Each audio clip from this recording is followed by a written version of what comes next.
I'm Jeff. I'm Glow. I'm Kyle. And we're the fucking Morning Throners. Welcome back to another episode of your favorite Song of Ice and Fire podcast. We're the Morning Throners. We're talking John 9. Guys, we're getting there. 2 chapters after this one. We're crushing, just cruising along. Boys, how we feeling? Feeling great. Year and a half into it, and we're fucking almost there. Only 6 more, right? 4 more? How many books are there?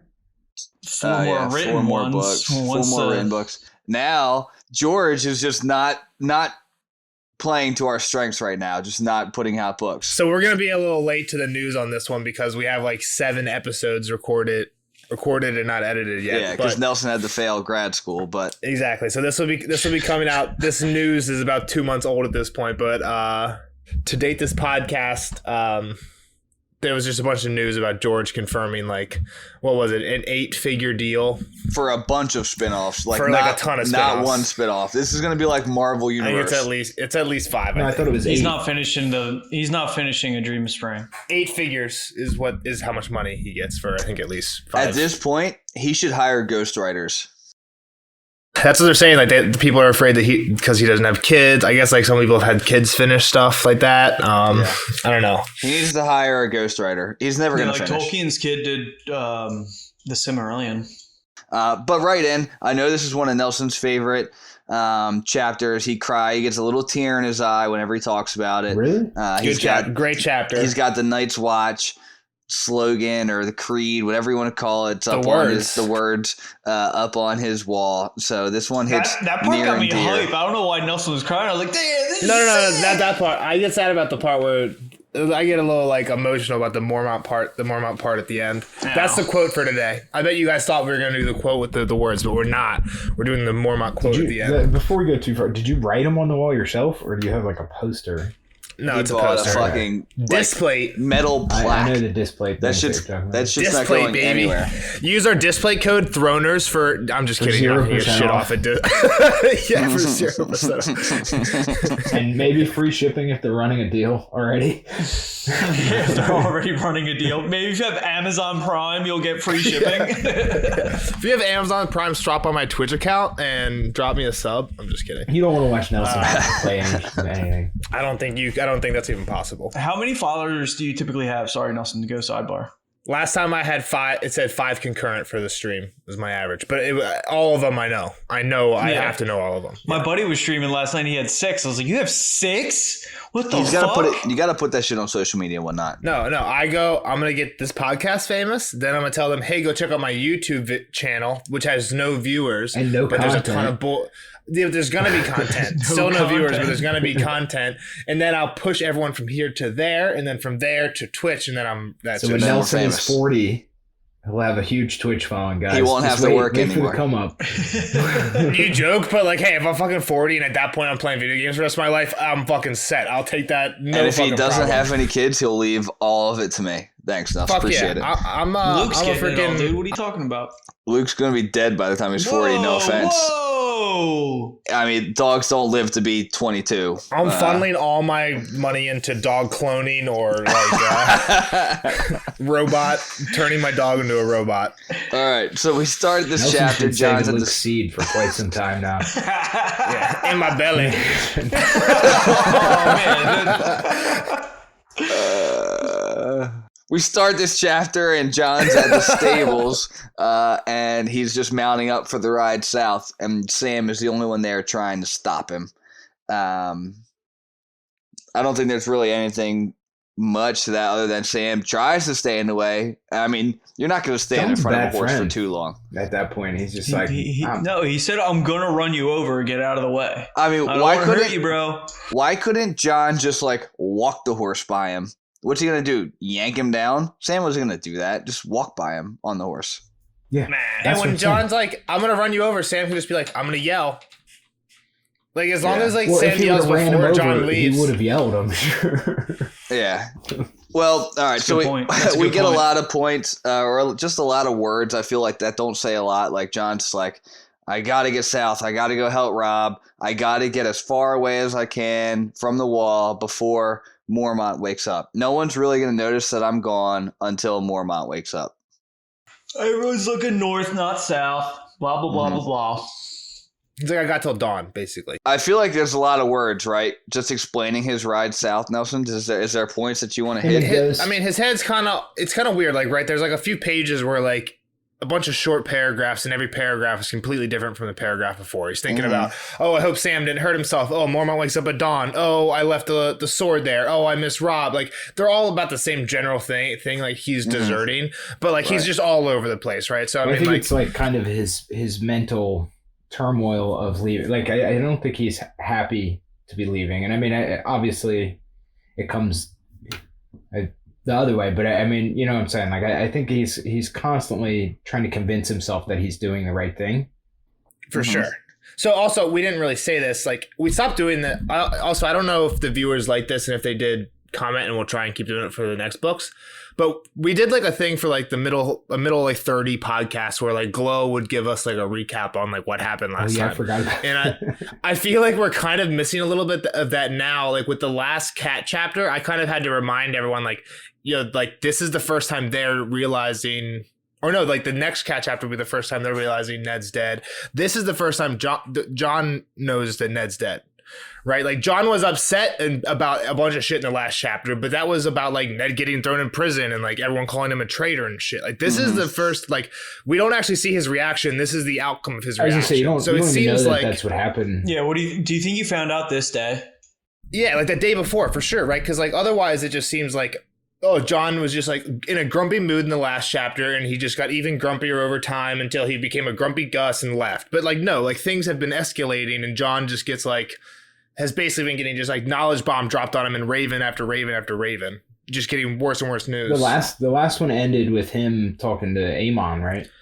Yeah, and like because he was considering leaving then, because Rob was going to free Ned. Because Rob had called the banners. Then, right. Ned still had a head at that point. So the one thing I through the whole thing is like he misses, or Sam's hurt, maybe he's hurt. The kid, the old bear is waking up at dawn. He talks a little bit about Rob, and I just thought it was weird how like he remembers Rob from the day he left, and he's thinking about like what Rob will say when he finds out that John deserted pretty much to find him. And he thinks he's going to be happy at first, and then when he's like, I'm trying to imagine him smile, and I can't, and he couldn't. You know, so I think Rob kills him personally. I think Rob would have chopped his head off. I think so. I don't think he would have chopped his head off. It's tough, dude. Yeah, I mean, it's tough. He would have. He would have for sure. No. He's so new to this. There's no way he was cutting his head off. He's too preoccupied. He's not going to cut off his brother's. Maybe after. I don't think he'd want to, but like so many people would just be like, so many people would have been there. So many people. Well, John was also saying he would like disguise himself and be. He was trying to reveal himself to Rob in secret. Even then, like he better find a pretty good ass disguise. You know, yeah, it's up in the air. If other people around Rob found out, I bet Rob would have to. It's just like it's his job to do that. Yeah, like I don't see how he couldn't. Yeah. I think it's also kind of a metaphor where maybe Rob's not John's brother. We see his brothers, quote unquote, come from the wall. You know, all of them like, where are your brothers now? Can he not see his smile because in his mind he feels more about the guys from the rest of them? Yep. Because he has that thought at the end, right, where he's like the wish that he has is that people will say, like, there's a quote where he says, like, I wish that I'll be remembered, or people will remember as Ned Stark having four sons instead of three. Yep. Right. So it's like, obviously he's still, I mean, and that was the theme in some of the other chapters where he feels like the odd man out. I'm going to say there's no way that Rob was going to kill him. There's no way. Even all those people, Kat was there. She didn't like him, but I think there's too much other shit going on right now to deal with that stuff. Kat would have killed him. Kat would have said, "Yo, chop his head off right now." But then, what was my other point?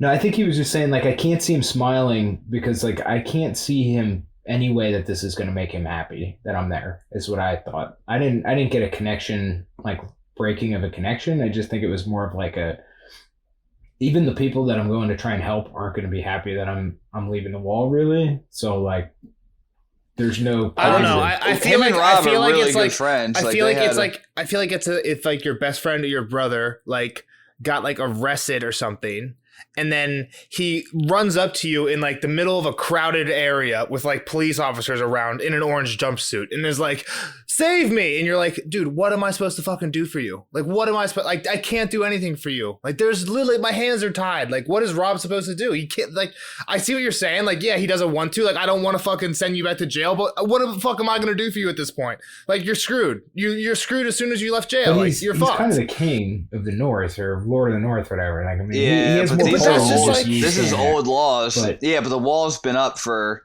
I know, but thousands of years, and he has pull. I guess is what I'm saying. I don't I don't think he's got. gonna kill I don't him. think he's got that much.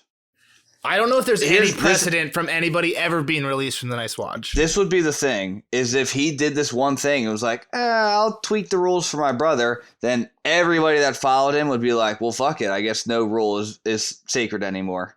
Yeah. And Yeah. that's just my take. I think the next point from John's just kind of wandering through the woods is that he mentions Winterfell and how he's like, I can't even go near there So similar Because- discussion, right? Yeah. because Lewin would be like, nope, we can't let you in. You're fucked. This is a little different, right? Because I think for the exact same reason Kyle's saying, Bran obviously wouldn't want to kill Jon.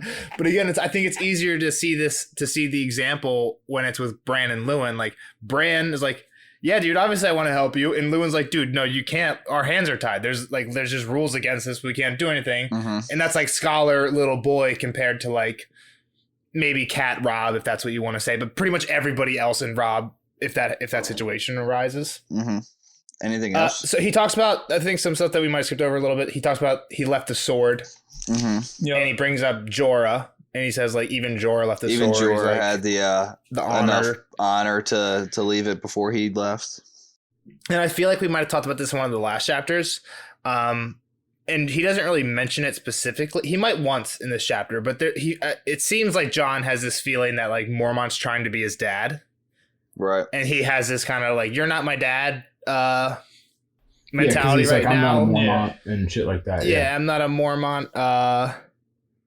And he feels like he's betrayed. And at this point, with the sword, when he's talking about the sword, he feels like, oh, this is going to be salt in Jorah's or Gior's wounds wound, after yeah. Jorah, which is weird. That's like So Jon, I think, feels this father-son relationship, and it feels that Mormont's like pressuring it, but like Mormont might just be like, it's another fucking squire. Like he's an old dude. He might have had like Mhm. 50 squires in his life, and this is just the next kid. And Jon, I don't know. I just think a little bit Jon is, I don't know what that's called, reflecting or Projecting. projecting. I think there's a lot onto of, Mormont. Like Mormont might parallels. not give a fuck. Like, all right, cut the kid's head off. We'll get the Mormont next guy. cares more about him than you're giving him credit. I think he probably did. The Yeah, sword. I think he, I think you're right. The sword obviously says something, but I think Jon is. I don't know if. I think there's a lot of parallels between Gior and I think that Ned. Jon's projecting a little bit here for sure. we don't see I the think Jorah- relationship off the pages either. Like We they don't could see be- it too much. He could be jerking them off on the sidelines. Who knows? But even from like the end of this chapter, even from Could be. You don't know. you know, father Don't dad laugh. relationship, father son relationship. yeah, there you go. My dad fucks me. That would fit the story, man. That would fit that fits the world here. Brother, sister, yeah. Oh fuck. All right, so let's see the Longclaw stuff. He talks about people in the South have it easier making decisions. Yeah, because the gods tell him there's a sept in there that interprets the word of the gods where they just listen to they talk to a tree and Yeah. it doesn't talk back. I don't want to skip over Molestown because I think it's pretty fucking cool. Yeah, How for sure. it's one shack and then there's It's not I mean one it's shack. probably So one thing I want I to thought- mention, and maybe I'm wrong about That's this, just but a it feels brothel. like I thought the Yeah, same it's thing, just a Jeff. That's brothel. the only reason I'm correcting you. Because he said it's big. Yeah. It's but like 25% is above ground. yeah. Because he's like there's Yeah, he said 75%. When he's talking about but he fires- said like the top half is just like a privy. No, that's what the entrance to the brothel. yeah. There's like fires and all these windows, and it's like shining through houses every now and then he's talking about just the brothel is all that's above ground is a shack. I thought the brothel was underground because they call it mining for treasures. No, he's saying the only part of the brothel that's Oh, upstairs. yeah. Is that shack? yeah. But there's There's other more buildings too. buildings. Gotcha. Because I had to reread it too. That's the only reason. But even the other buildings are most of them are underground, like partially. The majority underground. I mean, it's just sweet. I mean, it's probably dirty as fuck, but well, think about it. You're in the fucking north, right? Everything's right. You want to be warmer, right? Yeah, right. Just genius, just genius writing, world building. I mean, just naming it Molestown is just a great little name. Yeah, all of it. Oh, I didn't even think of that. Molestown is a great name. Yeah, I just thought of that now. Thanks, Jeff. All right, what's next? So the one thing, and maybe you guys are going to tell me you're completely wrong, and I didn't even think about it till we were reading through it. And in this chapter, John, so he's like, at one point he slows down right before Molestown. Yeah. Right. Well, he doesn't want to kill his horse, right? Like he's got one horse for a long ride. But it seems like when he's going slow, that's when he's thinking about like his family stuff, right? Like he's thinking about the sword and he's thinking about like the Night's Watch stuff. And then he slows down. He starts thinking about the Rob stuff that we were talking about and the brand stuff. And then he even says like he starts picking up speed as if he could outrace his like own thoughts or whatever. Then he runs through Molestown. And again, he has like some more weird thoughts while he's going through Molestown. That might be where he thinks about like Tyrion, right? What Tyrion said to him and stuff like that.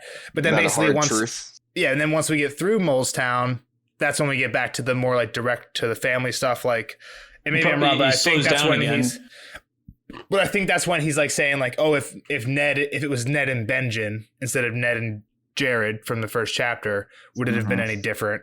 Again, I'm skipping over some stuff we can go back, but did you guys think it followed that theme of like fast was not to family stuff and slow was family stuff? Well, fast at the same time it's harder to think when you're riding a horse. You're trying to focus on it. You're making sure you're. He's thinking about you're not thinking as much. You're thinking about riding just fast. Different stuff. Yeah, I mean, I might be reading too much into it. Yeah, I didn't think much about it. I thought kind of like we said earlier, it was just flooded with different thoughts and who he was betraying and what people would think of him and what he wants to be and just all of his hopes and dreams have just kind of changed a little bit. He wanted to be a Night's Watchman. Now he wants to die a Stark guy in the battlefield. It's just kind of he's kind of gone the ringer in his own head. Well, he's realizing the enormity of his decisions and essentially where it's putting him. And it's putting him in a place that he doesn't want to be currently because he feels that he should be helping his family. But I mean, obviously he swore an oath and his family is the wall now. So like he's completely torn and he's becoming a man. Remember like you guys probably don't, but remember like 5 John chapters ago is the chapter before they all got placed, right? It ends with John talking to Aemon about Sam, which ends up getting Sam placed in like the earlier group. Right. But right before that, he actually rides out south of the wall with Ghost and he's thinking about like, do I want to do this or not?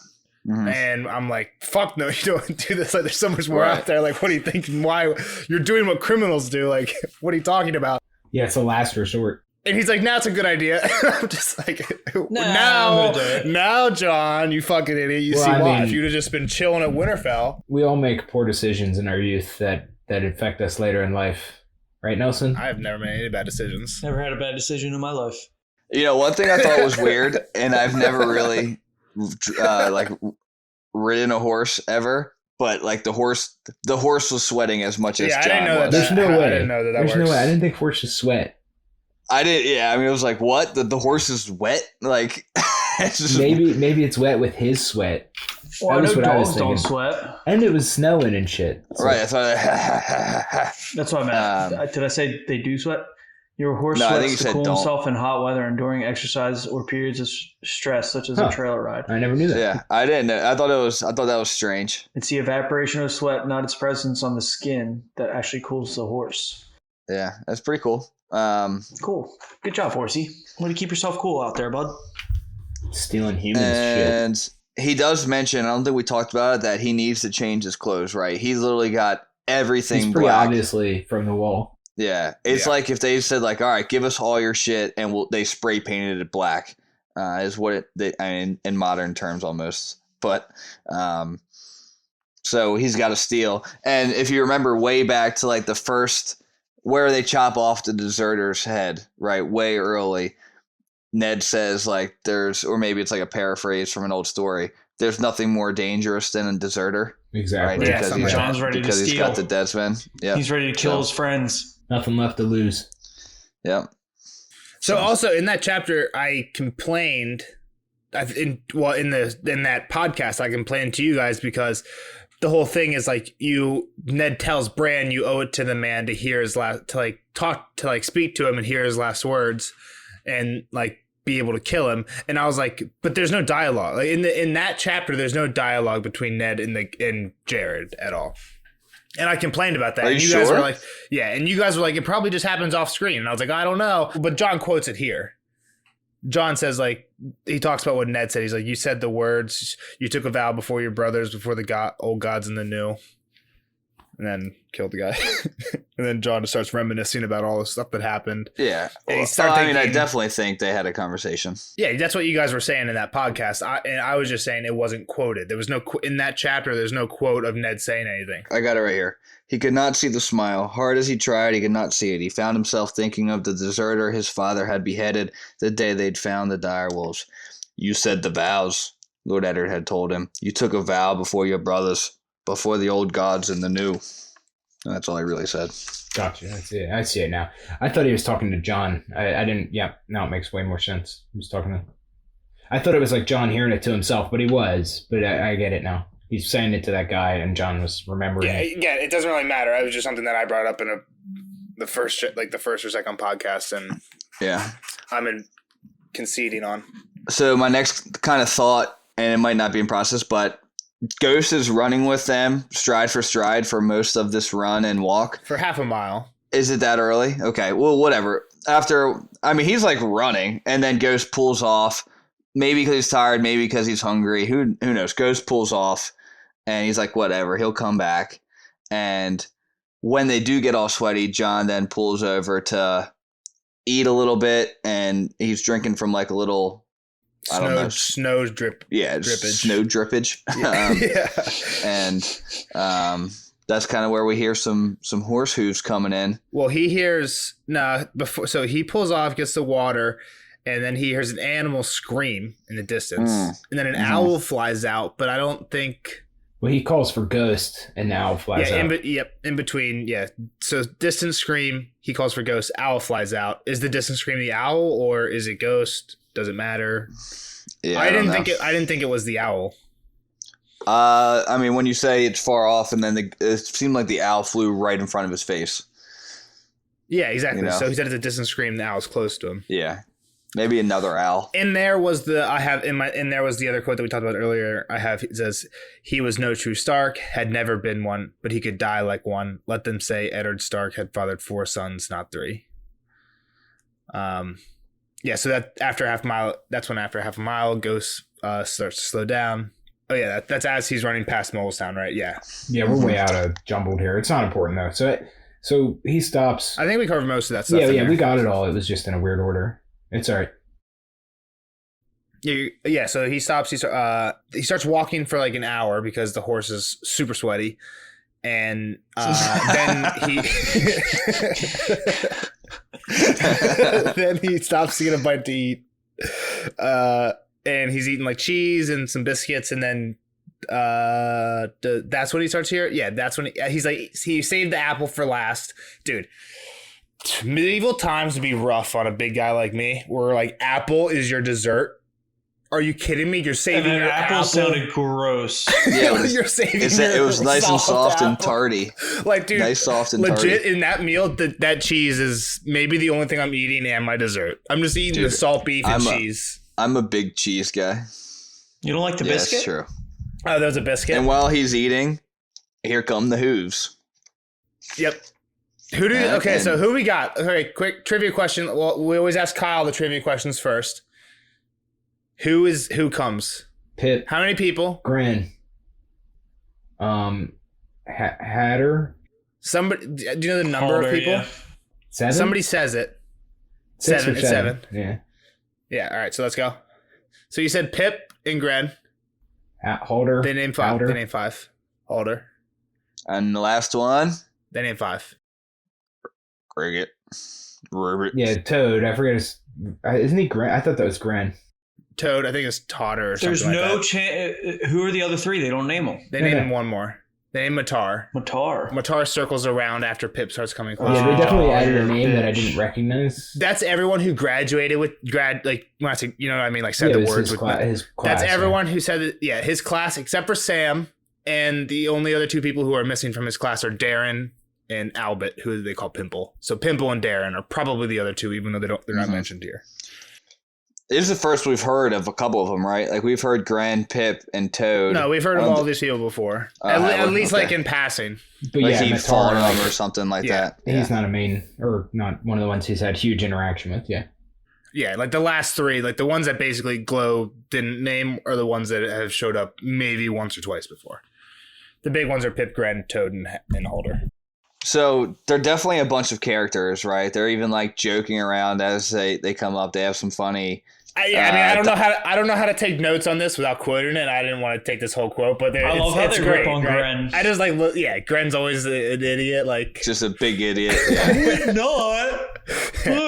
He always walks right into it too. Yeah, it's great. I mean, it's just like they're just making fun of each other, kind of, right? And then they're talking about like how they would come down. Like I think one of them's like, I would go to the brothel, and someone's like, "Are you sure he went this way? Like, why wouldn't he go along the wall? And he would break an ankle or like." Right, they're just like saying like talking about like whatever the fuck John like how he would do it and what they would do in his place, and then John's horse makes a noise. Someone laughs really loud. Toad. I think like Toad is talking about the brothel and laughs really loud, and then John's horse like snorts, and then they're like, "What was that?" And they like, I think they call Gren stupid again for like. Here, like I don't know, Halder hears it, I think, but they call it Gren stupid again or something. Halder heard it, yeah. But then somehow Ghost, who's silent, always like silent, shows up and gets his horse to make even more noise and alerts everyone. John probably pulls like a Legolas from the Two Towers, where he's like on the run, horse like gets into the saddle and tries to get away, but they're on him too quick and they just grab him. He pulls his sword out. They don't grab him yet. He's about to fight him. Yeah, so he pulls his sword out, and he's like, I'm going to fuck you guys up. Yeah, don't make me kill you or whatever. Don't make me hurt you. I don't want to hurt you guys. And they're like, yo, it's 7 against 1, bro. I know you're good, but, like, not that good. John says, what do you want with me? And Pip says, we want to take you back where you belong. And he says, I belong with my brother. And Gren says, we're your brothers now. We're your brothers now. So they get a bunch of, like, John, you should come with us. Oh, but I got to go south. I'll fight you. No, you won't. They surround him. And they start like just saying the words of, he's like, I know the words. And they just keep going.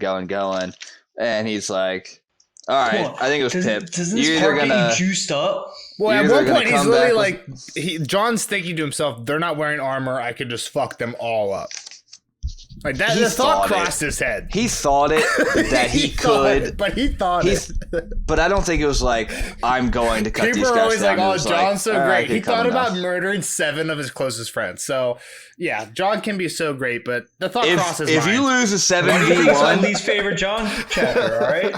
If you lose a 7v1, you deserved it. All 7 of you. And I'll stand firmly on that. They had swords too. I mean, they didn't have armor, sure, but they had swords. It's not like they were weaponless. Dude, you saw what he did to them in the yard, or you read what he did to them in the yard. This is like a year later. You're telling me they got they didn't get any better? You're right. They should have got better. Okay, that's fair. But Pip goes up to him and he's like, hey, you're either going to come with me or you're going to kill me. Yeah, eventually he grabs his reins, and that's that's the ultimatum. Yeah. And they're like, maybe a couple hours before dawn, they're like, fuck it, guys. Like, we got to go now because we're going to have a long-ass day at work tomorrow on no sleep. So let's get riding. They get back pretty... and we don't get our heads cut off if we're a little late. They get back with an hour to spare. And Sam's stayed up waiting for him. He was too nervous to sleep. And Pip's like, yeah, Sam, take our shit. We got shit to do. Like, let's go try and get like a half-hour nap in before the day starts. And Sam's like, I'm glad they got you. And John's like, fuck you. I'm not glad, you piece of shit. I think it's also funny that like John was like to Ghost when Ghost kind of like blew their cover. He was like, thanks for all the help, Ghost. He says it to him twice. Yeah, he calls him a traitor. He's like, oh, thanks for the help. Yeah. He calls him a traitor at first. And then when all his friends surround him, Ghost is just nowhere to be seen. And then like once they get him to like agree to go north, that's when he pokes his head out of the bushes. And he's like, where the fuck were you? Like when I was in that fight just now. Yeah.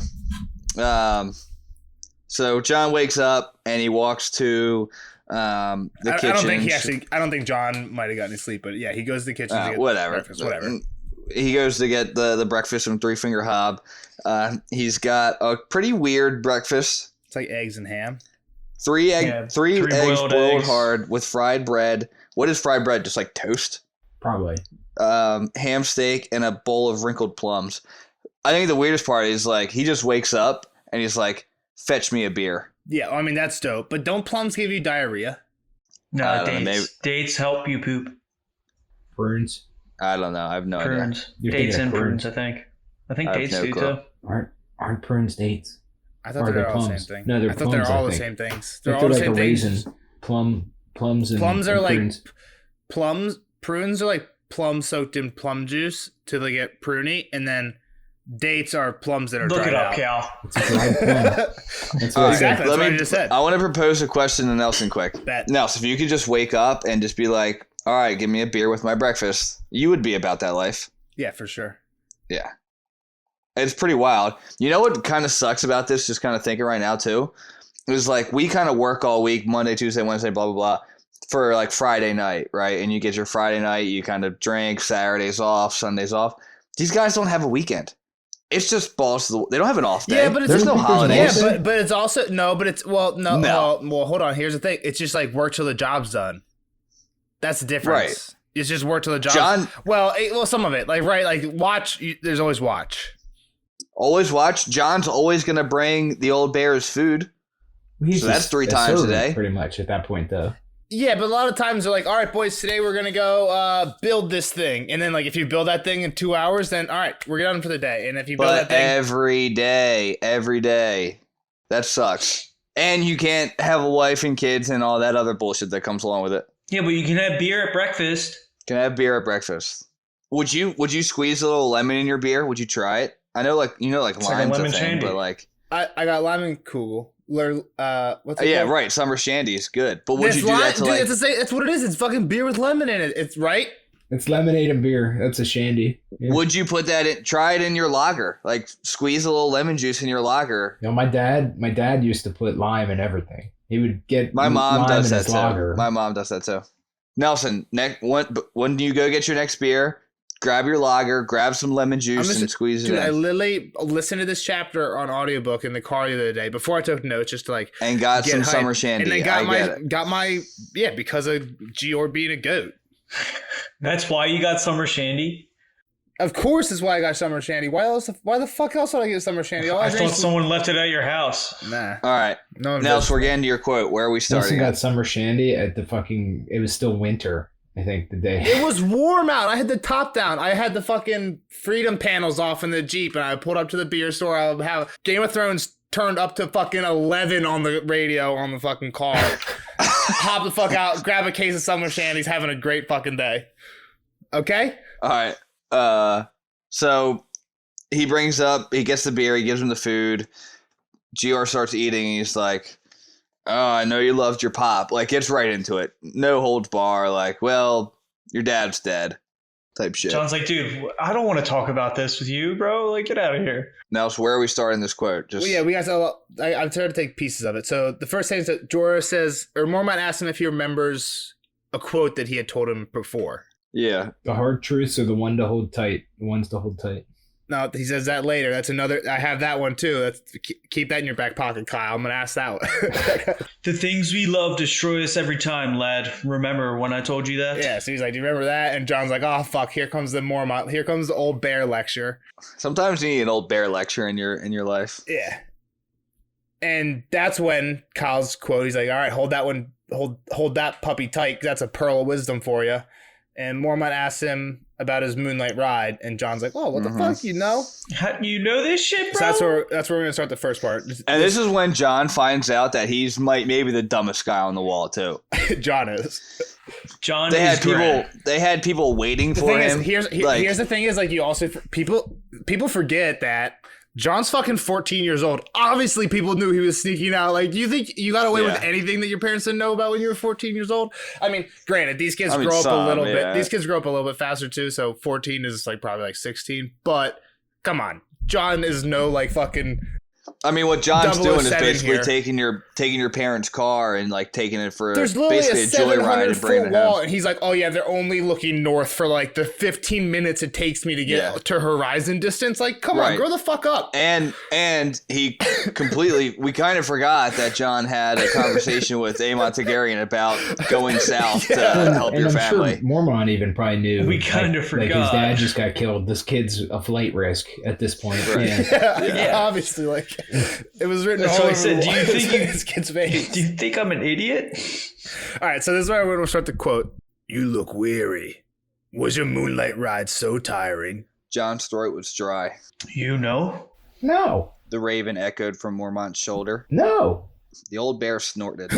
Do you think they chose me Lord Commander of the Night's Watch because I'm dumb as a stump, Snow?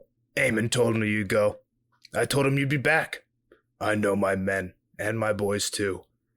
Honor set you on the King's Road, and honor brought you back. My friends brought me back, John said. Did I say it was your honor? Mormont inspected his plate. They killed my father. Did you expect me to do nothing? If truth be told, we expected you to do just as you did. Mormont tried a plum, spit out the pit. I ordered a watch kept over you. You were seen leaving. If your brothers had not fetched you back, you would have been taken along the way, and not by friends. Unless you have a horse with wings like a raven. Do you? No. John felt like a fool. Pity. We could use a horse like that. All right, that's where this one ends. What's up with the horse quote? Is that just a Pegasus reference? It's just like, I think it's just like a joke. Like, hey, if you just had a horse that could fly away, like, it's pretty useful. You could use that. Well, no, he's saying like that. the only way you could have got away with some fucking creature that doesn't exist. I get that, but then when John says no, the last part where he's like, oh yeah, then yeah, it's like a joke. Well, if you fucking do, you better show it to us because we need it. Yeah, like hey, like we can use that. Yeah. Like forget ranging, we'll just fucking fly around until. I feel like he's trying to like go from like scolding to like. I'm just kidding a little keeping bit. It light. Like, he's keeping it light. Going like trying to flip flop it a little bit. His dad died. He's not an idiot. So, yeah. So here's what I was gonna say. Did Sam get the guys? Do you think? Yeah. His friends, yeah. Or do you think they were watching him? Just like Mormont. I never thought about this before, but Mormont could have gone and got all the guys, right? That's what I'm saying. But he said they wouldn't be his friends. He obviously knew. He said if your brothers didn't get you, but then he says like if your brothers didn't get you, somebody else worse would have. Yeah. So I don't know if he means. I think his guys. He just would have sent somebody else who just like wouldn't have been like joking around. See, with John. I kind of had a feeling like, the ride back would have been awkward and shit. I kind of had a feeling that Mormont sent people to Molestown to be like, hey, just like wait the Raven, and then if Snow goes, like go get his ass. Yeah, but he passed through Molestown. Like I feel like they were like already kind of out to get him, but like not waiting at Castle Black. What do you mean? They? Like Mormont knew what was going to happen. Right. So I'm saying I think he already had like a couple guys stationed at Molestown to be like, hey, like when he runs. I guess it's again, we don't know like when this is happening. If it's the day after Ned died, then yeah, maybe that's like obvious. Like they get the news Ned died. Mormont's like, all right, you might want to go stake out tonight. But like, I think it's more like they had guys like who were fucking experienced on call with a fucking big ass horse to chase him down or something. My other thought was like, all right, like they see Sam try to stop him, like the guys that were watching him. They see Sam probably go immediately run to get Gren and Pip and Toad.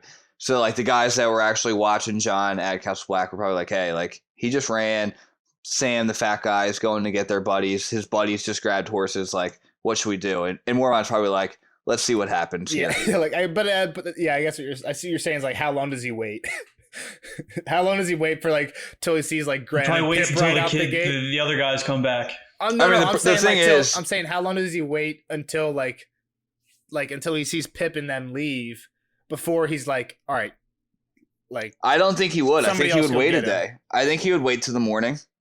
Just I don't know, because they could send one Raven to Winterfell, other places in the north. Be like, hey, you see this guy wearing all black with long black curly hair? He's a deserter. Kill his ass. Or send him back, whatever they would do. I don't know. Send him to Bran, have Bran chop his head off. I'm not saying it's easy. I'm not saying it's easy to like get away, but John knows all that's going to happen. He's not getting away. It's impossible. I agree, but John expects all that. Sure, but he's an idiot. Okay. All right, I agree. So what would Bran use? Because ice isn't there anymore. Just the biggest thing probably a dagger. Just stab him in the neck. That's the biggest thing they got. Tyrion's dagger. You got it. One of the swords from the. They would just have like Bran grave. hold this like the handle of an axe, and Hodor would hold the blade like of a long ass axe, and Hodor would hold like the blade like above someone's head, like 8 feet in the air, and then just drop it, and then Bran would basically just be like the lever of the guillotine, and then that's how Bran would execute people. Did you draw that one up for us? Can you? Yeah, I'll get the map ready for the podcast. So basically, John thinks that he's gonna die. He's like, I know the penalty. Like, I'm not afraid. And Mormont's like, all right, I'm not afraid. Chill the fuck out. Chill the fuck out there, hothead. Like, if every person that rode out to Molestown, there would be ghosts guarding the wall. Like, we'd have no one left. Which John even knew that beforehand. Like, he knows people leave. Yeah, he said come that. back. But the thing, Mormont basically says to him, like, I know you're probably thinking, like, whatever, I'll just leave in a little bit. Like, is that your plan? And I think he just, like, says nothing. Yeah, John, well, I think he just says nothing. And he kept silent. No, I know, but that's pretty much saying, no, definitely not. Then Mormont's basically like, well, your dad's already fucking dead. So, like, do you think there's anything you can do? Like, he's just, like, going to logic. He's like, your dad's dead. Can you do anything about that? And John's like, no. And then he goes into, like, I think, are you like a super magical warrior, or do you have like a grumpkin in your pocket to magic up your sword, or like? Well, and then he even says like, you see what happens when you successfully bring somebody back from the dead. It's not so pleasant. Yeah, we don't want to fucking. We see don't want to do that. Yeah, we don't need that. Yeah. So even if you could, not worth going. And then he brings up the points like, Rob's got fucking armies. Literally, what the fuck are you gonna do? You're a 14-year-old kid. Yeah. Like you're nothing. You're one man. You're like. Enough one people in a war doesn't matter, but like when you have an army and then you talk about one extra body, you know, it's like, dude, like you don't matter. The whole time Mormont's eating breakfast, and at this point Mormont, the Raven starts digging into one of the eggs too. Mormont doesn't even care. He doesn't seem to mind. Also, he doesn't give a shit. So it said when John, what we didn't really talk about, when John walked in, Mormont was like sitting and the Raven was walking back and forth on his shoulder, just like muttering corn to itself, like corn or something.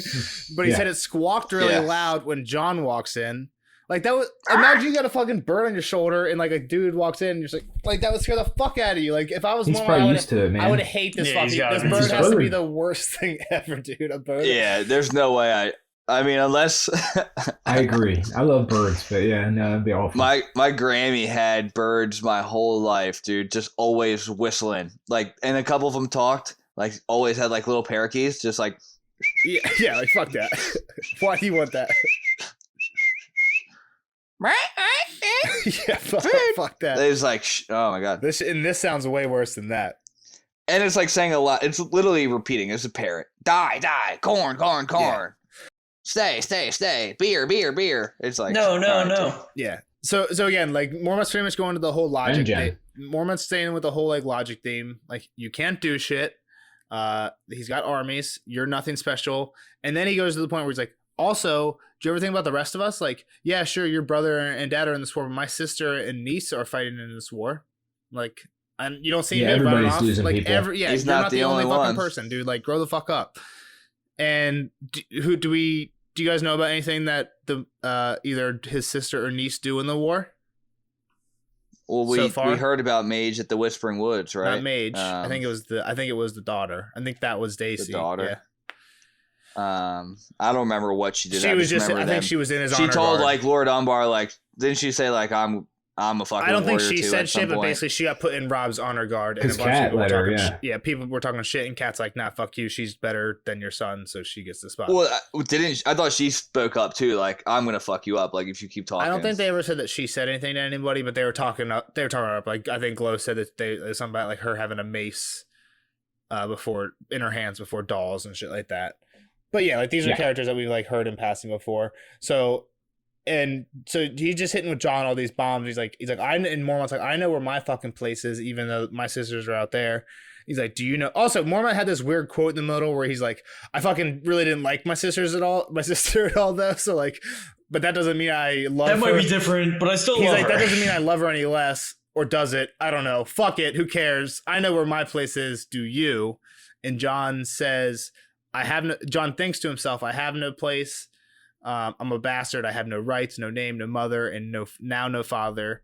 And then he tells Mormont, I don't know where my place is. And Mormont tells him, I fucking know where your place is. And then he tells him all the shit that we're hearing at what's going on north of the wall. Mm-hmm. What are the reports? What are the reports at Eastwatch? Abandoned villages. That's okay. That's Shadow Tower. We'll go there. Animals coming way south. That's Eastwatch. Okay. Mammoths, right? Or Elk. Just everything. Mammoths. Big weird footprints. And then on the Shadow Tower, Jeff said it. There's abandoned villages, and then at nighttime, there's these like fires giant, a lot of fires, giant fires that burn from dusk to dawn. Oh, and then the last thing is this guy Corin Halfhand captured somebody who tells them that Mance Rayder has like a secret stronghold where he's gathering his people. And let me check my notes. I don't think we heard of Mance Rayder in we've talked about him. He's the king outside the wall. We've heard him in the first few chapters, and then just sporadically since then. Yeah, King Beyond the Wall, exactly. What do you think all this stuff's about, Kyle? So I mean, I know the phenomenon of like animal leaving is real. Like that definitely happens like ahead of stuff like that. So what the mass is out there, I honestly don't know. It could be the others or whatever, or it could be raiders or people, his army that he's gathering. But something is definitely driving all this stuff south. And then there's also, which makes me assume that it's the others, I guess, because Raider's been out there for a while, and these things have lived there with him. But now it's coming south due to a new threat. Is I guess my thought process there. What was I going to say? The fires, I don't know that I understand completely just yet, unless it's them like raising Mance Rayder stuff, but like raising it. You don't think it's just like their camps and whatnot? I say they're like giant bonfires, and I think they're saying. I think the potential claim is they can see them from they can see this from the wall. Yeah, that's what makes me think it's like cities on fire or villages on fire. I don't know, maybe, but I was thinking the woods on fire. I was thinking more like giant. It does say on that scale, like giant. It does say Mance Rayder bonfires. I get it. It says Mance Rayder's getting all of his people right together, in a secret stronghold. So we don't know how many people, and we also know like wildlings know a little bit more than anybody south of the wall. Like there's actual shit out here. Yeah, I mean they know that shit better than anybody else. They right? know that fire is like the one weakness. Know, like, so why would you not pop up? Who's the wildling we know, Kyle? OSHA. So do you think, Jeff, are you saying that you think that the fires are a protective barrier? Maybe. I wouldn't be surprised. If you know that fire could kill your enemy, and you why not have a big one? Yeah. A complete huge forest that you could just chop shit down and just set it on fire to create a perimeter. I don't know why you wouldn't, but it just has to thought. Yeah, no, because I mean I didn't get that, but we definitely had the foreshadowing of like John and the fire on the yeah, but that I didn't put that together. Yeah, that does make sense that it's a defensive fire, and like dusk to dawn, it's overnight is when these things come apparently. I don't know if I saw the same picture even as Jeff. Like, how sustainable is it to burn like? It's not. It's temporary. I feel like, are you saying like a ring around you? I wasn't thinking of a whole ring. I'm just thinking like, hey, like if you need to come light some shit on fire to protect yourself, like here's spot A, here's spot B, and I don't know. Yeah. I was thinking more just like they don't want to be in the dark ever. Right. They want to be able to see what's coming. Blah blah blah. Like sure. Like we did see in the John chapter, there's a fire protection thing, but I think it's more of just like a light source. We're in the fucking woods. Yeah, like it's getting cold. And they say that, and I think that's what the point of dusk to dawn was. Right. It's like we want this shit. Like fuck it, let it go out in the daytime. Like we just want this shit at nighttime. So we can see, but who the fuck knows? I don't know. It's expensive. It's expensive to burn fires after dark, Nelson. That's what I'm saying. Like I think to burn them in a protective way, you need to like burn them as like a wall. But to burn them for a light source, you can have a bonfire. Which but it sounds like the whole mountain like is on fire. The ridges are on fire. Just says huge blazes. I guess so. Yeah, no. We won't see fires in the mountains. So maybe I don't know.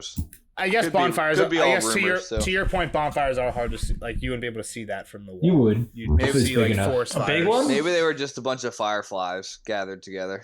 Yeah. And then this is where I want to. It's kind of in the middle right at the end of that chapter is where I want to start the quote and go to the end of this chapter. Do you think your Uncle Benjamin was the only ranger we've lost this past year? The raven squawked, bobbing its head. Benjamin. Bits of egg dribbling from its beak. Benjamin. No. John said. There had been others. Too many. Do you think your brother's war is more important than ours? The old man barked. John chewed his lip. The raven flapped its wings at him. War. It sang. It's not, Mormont told him. God save us. Boy, you're not blind and you're not stupid. When dead men come hunting in the night, do you think it matters who sits the Iron Throne? John had not thought of it that way. No. Your Lord Father sent you to us, John. Why? Who can say? Why? The raven called.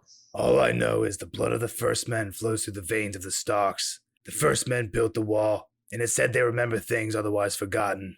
And that beast of yours, he led us to the whites, warned you of the dead men on the steps.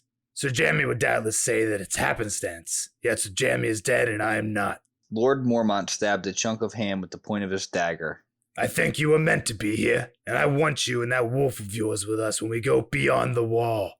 His words sent a chill of excitement down John's back. Beyond the wall? You heard me. I mean to find Ben Stark, alive or dead. He chewed and swallowed. I would not sit here meekly and wait for the snows and ice winds. We must know what is happening. This time, the Night's Watch will ride in force against the king beyond the wall, the others, and anything else that may be out there. I mean to command them myself. He pointed his dagger at John's chest. By custom, the Lord Commander's steward would be his squire as well, but I do not care to wake every dawn wondering if you'd run off again, so I'll have an answer from you, Lord Snow, and I will have it now. Are you a brother of the Night's Watch, or only a bastard boy who wants to play at war? John strained himself and took a long, deep breath. Forgive me, Father. Rob, Arya, Bran, forgive me. I cannot help you. He has the truth of it. This is my place. I am yours, my lord. Your man, I swear it. I will not run again. The old bear snorted. Good. Now go put on your sword. Got a little Batman-y there towards I was going to say, thanks for the hot tip, Batman. A lot of Batman. A lot of Batman, a lot of Alistair Throne. I'm from the north, and I'll kill you. Where are you? Where's Mance Raider? Are you a brother? Are you a brother? So my hot take from this is John says, fuck Sansa. I don't care about Sansa. She a little bitch. She didn't even mention her. I didn't even realize that. And Rickon. Yeah, and Rickon. Oh, I didn't even think of Rickon. That is true, though. He definitely cut her out. Rickon, I mean, he didn't really know. I mean, he was 3, right, when he left? Yeah, and he's 3 or 4 now, so. All right, what do you think about this, Kyle? This is the last John chapter. Well, I mean, obviously, big stuff's about to go down outside the wall here. Like, this will be an army outside that's got to be maybe not a first, but it's a rarity. Yeah. I mean, huge spoiler. Like, dun dun dun, and when we go north of the wall. Like, just imagine that. Like, that's what that shit. Huge cliffhanger. It's like in the post season 1, it's like, in season 2, the Night's Watch go north of the wall. You want to make any guesses of what happens north of the wall, Kyle? I know that's crazy outrageous and something Nelson would ask, but... Well, nothing good. I'm hoping that they confirm giants. That's what or like Cyclops or whatever OSHA was talking about. We see some fucking giants. You want some giants? Ooh, I want a Minotaur. I want a Minotaur. I don't think there's been any mention of Minotaurs, but I'm not opposed. Yeah. Yeah. Maybe they're running around. So anyway, big shit obviously is going to happen north of the wall. I hope they confirm some of these things that OSHA was saying, because I think that lends her more credibility. I don't know that we're going to see any of it, though. I bet we see some crazy shit, though. I bet we see some crazy shit in the sense that, like, we know that the dead come back to life. So I think they're going to start finding more of them rather than just one at a time. Well, they had 2, right? Kind of. I mean, we only saw one, but the one... Yeah. And obviously, this is not even a big play. Like, this isn't bold statement in any way, shape, or form. But John's going to do something big in the sense of, like, he's going to prove himself. Mormont is, I want to say he's going to die just because that's a big prediction, but I don't know that I truly believe it. But I'll stick with it. This is the last Mormont. The old bear, not the old bear. All right, keep going. Some big names are going to die, I bet. I bet some of his friends, some of the 7 that came to get him. How's that? I think that's safer. The 3 that no one knew, Matar, Pimple, and Daron, they're all dead. Gonzo. Yeah, something like that. I think all of them die. What if they don't even make it outside the wall? Are you saying next book or just on the... Because Mormont's fucking lying and they're not planning to go out. Are you saying all next book or just however long this ranging lasts? I'm just saying the ranging. North of the wall. That's what I'm saying. Huh? And how about they team up with Mance Raider? How's that? There you go. That's an idea. That's definitely an idea. Yeah, because I think they're going to realize that there's something bigger than the fight that they have going on. All right, let's kick Kyle off. All right, Cal. Bye, Kyle. We'll see you later, friend. Bye, Kyle. See you in the next episode for It was a Catlin 10. pleasure. Always is. It was mine. Pleasure was all mine. Good night, guys. Spoiler alert! Spoiler alert!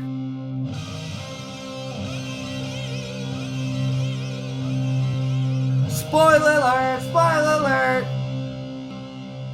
See you later, Cal. It's great hanging out, bud. We'll see you on the next episode for Catlin 11. But now, Bye, on to the Cal. spoilers section of John 9. Bye, Boys, Cal. what are your hot takes? Jeff, sounds like you have a bunch today, so you start off, big guy. All right, everyone say your first one in 3, 2, 1. There's a full Lemon moon out beer. there.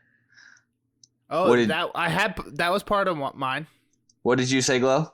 I said no. Because I only have one. Okay. 1.5. All right. Well, my first one is that there's a full. There's That a was a full. bad idea. There's a full. I thought we were all gonna say full moon. I didn't okay. think it was like literally the first. But he's it not was the sleeping. first sentence. He's not seeping. And the glass candles aren't lit. I think there's a few weird things in this quote that I think. But someone's sleeping somewhere. Read that quote, Someone's Jeff. sleeping somewhere.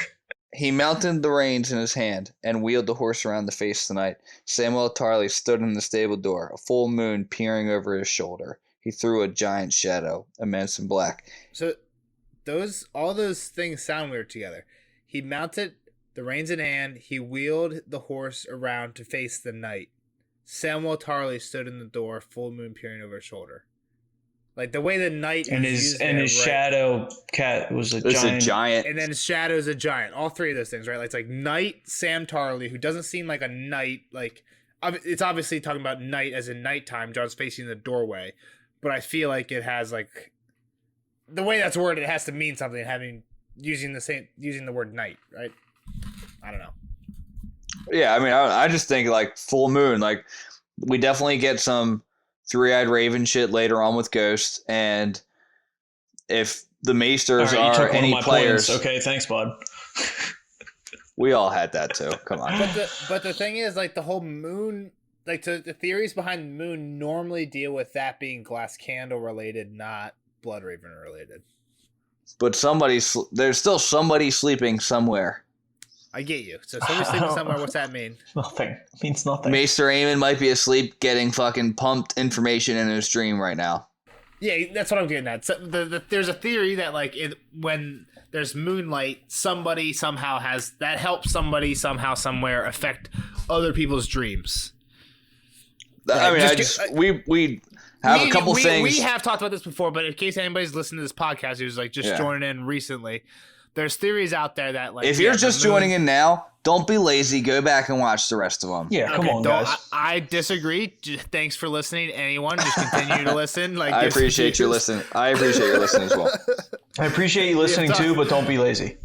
We've talked about this before. There's a couple things that we always look for, or in my opinion, Isle of Faces, Moonlight, Rubies, the word sweet. Sweet. Thank you. Thank you. Warging the direwolves.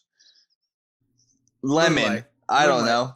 Lemon Right, is actually a good one. Moonlight. So there's just like, if you're going to be a follower of the Morning Throners and you're not snapping, percolating ideas with us on those things, Maybe you should find another podcast. No. Keep listening to us. What are you talking about? If you don't hear sweet when George is talking about a pie and be like, "Huh, that pie is a sus." Why is that? Pie. What's that? Fuck is up with that What's pie? wrong with it? Somehow we got way too drunk and we're way off topic in the spoiler section. I'm trying to bring it back in. There might be some weird cuts in there, but whatever. We're back on topic. Moonlight. I don't think it's affecting anything here. Personally. Maybe not in this chapter, in this POV, but it's a full moon. We talk about it in every other thing when there's sweet and there's blah, blah, blah. It's there. So why would he mention it? If we're not going to watch it out, if it doesn't mean anything, why would he mention it here? Why couldn't it be a half moon? It definitely means something. I think it's just to make fun of Samuel Tarley's fat face because he said it looks could be like a half there's 2 full moons. It wouldn't have to be a full moon. I think it's this is something George starts doing later on in the books, is that he starts tying characters timeline-wise together via full moons.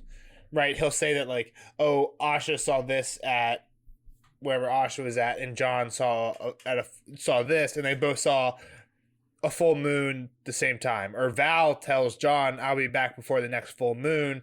At the same time, someone leaves from the wall to go to Winterfell, and then when that person gets at Winterfell, it's a full moon, and then the next chapter is a John chapter, and Val gets back, then we know those 2 chapters happen at the same time, right? So George can use moons to, like, tie things that are distant to each other. I'm not sure. My timeline, again, the timeline that I've been looking at that's crowdsourced seems to be pretty accurate. Some of the things don't have a ton of evidence to back them up, but it has this chapter as actually being the latest chapter timeline-wise in the books. Even after Daenerys? After Daenerys. He didn't see the red comet in the sky? It was all nighttime, so he didn't mention it, but... I mean, it should be brighter at night, wouldn't it? Did that comment come immediately after the dragons? Even the last Bran chapter we had, I have, again, that timeline has as happening after the Dany chapter. All right. Well, I didn't think we'd talk this much about it. It's something that I definitely look forward, just because we talk about it. Like, at some point in book 3, you're going to be like, oh, there's a full moon. The Maesters are dragon candling. Well, normally it's related to dreams, though, which is why that's why you keep saying someone's dreaming somewhere. I don't know if it's super important for this chapter in terms of what we normally talk about it, but I think that he didn't mention it for a reason. I think if anything, it'll probably be a timeline thing in book 2, right? Because a lot of stuff that happens in book 2 has already happened way before this. Right, I'm pretty sure, like, with Stannis and shit. Maybe like 2 or 3 Davos chapters have already happened. Exactly, like the prologues definitely already happened. Like, if I pull up the timeline doesn't really matter. So you always say that, but now you're bringing up the moon, which is the big timeline thing. I'm just kidding. They don't even know which. Do you guys think anything about, like, the night Sam Tarly, like the whole John turned? I was trying to think of, like, Sam's shadow being casted as bigger than he actually is. Maybe, like, Sam's going to be better or a bigger person. You know, he's going to kill the white. He's going to become a maester. Theory somehow, and it's literally impossible. But based on this quote, what if somehow at the end of the books they take the helmet off Robert Strong, Cersei's creation, and it's... Is that what they call him, Robert Strong? Yeah, Sir Robert Strong. Because Gregor is dead, so they can't call him Gregor. Why can't they just call him the Mountain? Because he's dead. Yeah, for the Dornish, they told him he died. Right. I'm thinking of the show. Yeah, so Robert Strong, what if they take his helmet off of it and it's Sam? Night Giant. Stupid. Goat. That'd be dope. No. Doesn't work. Glow, go ahead. It's impossible to be cool. All right, this is my half note. This is the one time they don't describe what's his name's eyes as rubies, and they say it's embers instead. Similar colors, though. How about that? Next point. Ghost never makes a sound. He makes the leaves rustle. Fucking blood raven for sure. He startles the horse, though. Yeah, but he also leaves rustled. Like, he's making a noise and then startles the horse. Rustles the leaves, comes out, startles the horse. I know that he says leaves Russell, but I thought that was I thought like the way it was worded, it might not Ghost. be Glow or Ghost. That's Ghost for sure. Because he's coming out to scare the horse. So is silent just like noises he makes, not like out of his mouth? I think he's quiet when he moves too. Like he doesn't. I want to find that quote because for some reason when I read it, I thought the same thing. Like all Ghost made a noise, but then in my own head, I was able to write it off as the horse. But maybe I'm crazy. Maybe the leaves rustled. I don't think the horse was moving before that though. I think he got scared by Ghost after he came out. So it's definitely Bloodraven. Bloodraven's definitely controlling Ghost. I'm pissed. Oh, for sure. I mean, he like died, like when just the timing of when Ghost falls behind and everything. I was gonna say, I think Ghost was going back to join the 7 boys coming out. I don't know about that. I was just like, he got warged. He like stopped for a second to like, hey, like you're gonna get warged real quick. Like we need to pull you back so that you do end up coming back to rustle the leaves in a second. That makes sense then too. Was there mention of like?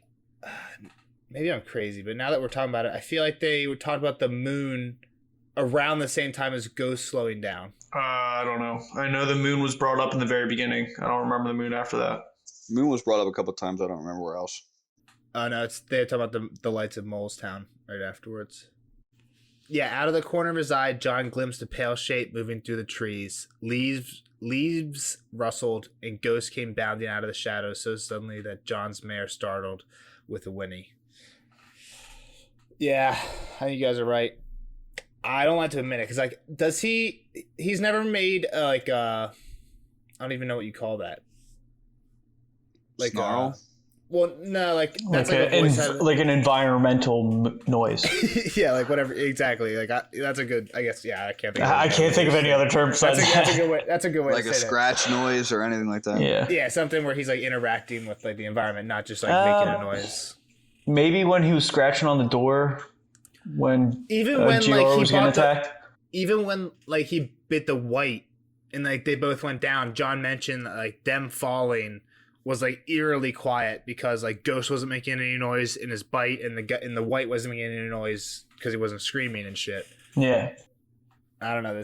That's why I hope it's the horse, but I think I don't know how you can write that off as. Well, that's what I'm saying. It's Bloodraven warging him. He's like purposely, trying to startle the horse. Do you have anything else, Chef? I have two more. I have two more things. This one I actually got while we were talking it through with Kyle. It's when Mormont talks. He's talking to John about like his purpose of being here, and he's like, "Your dad sent you here." When I don't think that's truly true. Like John chose to come, but maybe Gior and Ned had prior conversations like, "Hey, I've got my bastard son. Like, I need to send him here." Blah blah blah. It just kind of got me thinking. Not saying like this is a definite spoiler or thought, but maybe like to the point of Ned needed to protect John. Where can we hide him? Like he already had this. Maybe he got it, like Inception, the idea into John, like, oh, being at the wall would be a great spot for you. And like as a kid, he grew up and it was like, hey, like if you're at the wall, like you'll be safe, from Robert or from anybody. So I was actually going to bring this up in the non-spoiler and I forgot. We kind of. Wasn't there a 2-parter? John wanted to go, and then Ned was also like, he can't stay at Winterfell, and he can't go south with me, and he's got to go north. Yeah. So he didn't really send him there. John like volunteered, but Ned was also kind of forced to do it because he couldn't stay at Winterfell either because Catelyn didn't want him there. Yeah, there was like the early. I think there was only really ever heard about it in like 2 or 3 chapters. There was the John chapter at the feast where he talks to Benjen and he's like, "Oh, I want to do this." And Benjen's like, "No, you probably shouldn't." And then later when there's like a Ned, I think it's when Ned, Cat, and then Lewin comes in and Lewin says something about like, "Oh, John mentioned it or Benjen mentioned it or something," right? But definitely from those 2 chapters, it doesn't seem like Ned initiated it. But also like the thing is, where's Mormont getting his information from, right? I thought this was definitely a weird quote too. And when it says your father sent you, like, why does Mormont think that? Because I think what you're saying, Jeff, is interesting, but I don't think Mormont and Ned are probably talking to each other. But Mormont's definitely talking to Benjen, and Benjen, I guess is in communication with. I guess I don't. I How are think those as- people in communication in this world, right? Like, how is Benjen talk to Ned? Benjen, does he have access to Ravens at his? He's not a Well, a to lord. that point, I think GR definitely has access to Ravens, and as Warren in the North, they need to be in communication of what's going on if people desert or I'm like maybe George is like, hey, something fucking weird happened up here. Send to the Ned. Ned will send it out to the rest of the realm. Yeah, and vice but- versa. I think Ned would also communicate back to them as well. Yeah, for sure. But yeah, I 100% agree with all that. It just seems I don't see that Ned is like organically going to be like without any interaction of them. What do I do with John? Oh, Mormont, like send a letter to Mormont. Can you take this kid? It kind of just read to me as a like Georg dropped the spoiler on John, and John didn't think about it, which maybe didn't like. But we never heard of anything of Ned sending John there. Yeah, it's Truly. the first time. Yeah. So part of it makes me think is GR kind of just like feeding John a little BS? Like maybe Ned didn't fucking send him and it's exactly what we thought, but fuck it, you're here already. Why don't I tell you that your dead dad sent you? Because I know in this moment it might make you. Again, who the fuck knows? We'll probably never find out. I'm just trying to help to like the point of John not just being a bastard. Well, obviously we know John's not just a bastard. Oh, I gotcha. You're saying Why- that lends to him being a Targaryen. Ned's trying him to hide being him. something that you need to protect him from. Yeah, whether it's a Targaryen or a Dane. I mean, I'm still on the side that like if I could still see Benjen being in on that though. I mean, why was Benjen at the wall? As we talked about before, why was Benjen at the wall? Yeah, like maybe that's a long play. Like can you go to the wall and then I'm gonna send this kid when he's like That's 15? super long I mean play. that's the longest play I've ever heard of. Yeah, it sucks for Benjen too. Like he's really taking one for the team there. So, probably unlikely, but I don't hate that theory. My last one was we mentioned it, and I don't know if Kyle would have picked up on it if Glow didn't say it, but it was something I recognized right away was that John doesn't even think of Sansa or Rickon at all, which is not like he was in a hurry for his thoughts. Why? I mean, I get you're closer to Rob and Arya. We don't really hear of Rob and Bran other than when he says goodbye to him. So Rickon, I can understand. He's 3 and he can't fully understand what's going on right now. So like maybe it's like, all right, like I can't help you out right now. But he's still going to grow up, and I mean, he's going to know John. A 3-year-old is going to, Yeah. and he's going to be like, oh, well, you have that half brother at the wall who never came down to help Rob when they all died. Yeah, that's true. You know, Yeah, that's a good point. but I mean, Sansa is blatant. Sansa's a fucking 12-year-old or 100%, whatever she yeah. is. If we're being fair though, Sansa never thinks of John. Like Sansa often like thinks Yeah. of everyone else except for John too. And maybe it's just because their relationship, because growing up, it was like, obviously they didn't really like each other. I feel like I try to look into this too. Like anytime one of the Stark kids thinks about the other kids and they just like leave one, I feel like they always leave somebody out. And I'm just like, oh, does that mean that like we I feel like we it's fucking always know. Sansa. We fucking know that John and Arya are gonna leave Sansa out. We know that fucking Sansa's gonna leave John and maybe Arya out sometimes. We know that everyone's gonna fucking leave Rickon out. But it's to the point. It does seem important when I read it, but like it's just so like obvious who like when we're reading a John chapter, I know who's gonna get left out, right? I just feel like this is a little different right now because usually those moments are like, oh, we remember that one time playing in That's true. the Godswood. We remember that one time playing hide and go seek in the crypt. This is like, oh shit, like I'm either gonna die. Let me right? list He's thought about. let me list the people I love. Because I might get my head chopped off, or I'm going north and might die, or I'm just never gonna leave this wall. So you'll never see or hear from me again. I care about Father, Rob, Bran, and Arya, and everyone else can go kick rocks. daughter 1 and son 3 can go fuck themselves. But yeah, I mean that's all I had, and I don't think Kyle. I truly don't think Kyle would have picked up on that. I think he sounded pretty surprised when Glow was like, "Oh, he hasn't mentioned Sansa at all." Yeah. And then you guys said Rickon. I was like, oh shit, I didn't even realize Rickon. Yeah. No one remembers Rickon. Yeah, and the crazy point is, if John's not even a Stark, none of them are his fan. Or I guess he's like their uncle or cousin. He's their cousin. Yeah, If he'd he be is something. Lyanna. If he's a something. Stark, yeah. Cousin, yeah.